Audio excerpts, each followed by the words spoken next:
আগরানো হচ্ছে গোদা ভাঙি দিল দোজাল লই মেরে মেরা একাইও নেই।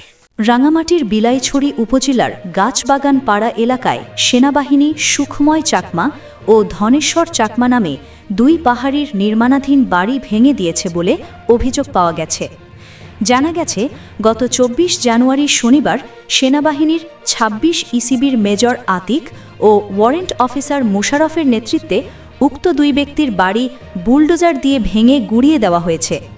এই ঘটনার পরবর্তী ধারণ করা সামাজিক যোগাযোগ মাধ্যমে প্রকাশিত এক ভিডিওতে সেখানে সেনাবাহিনী পাহাড়িদের ওপর অবর্ণনীয় অত্যাচার চালাচ্ছে বলে অভিযোগ করা হয়েছে। সব বাব্বে মা বনুন আর মিউনে হলদা আমার হিনুকে থচারিং হামাদন আগরানো হচ্ছে গোদা ভাঙি দিল দোজাল লই মেরে মেরা একাইও নেই। হ্যাঁ আমি এনুকে হিংড়ি থাকব নিত্য আমরা অন্যায় অত্যাচার করতো না আর মিউনি। স্থানীয়রা অভিযোগ করেছেন, সেনাবাহিনী গাছবাগান পাড়া এলাকায় একটি পর্যটন কেন্দ্র স্থাপন করার উদ্যোগ নিয়েছে। এই লক্ষ্যে তারা সেখানকার স্থানীয় পাহাড়ি জনগণকে উচ্ছেদের নানা প্রচেষ্টা চালাচ্ছে।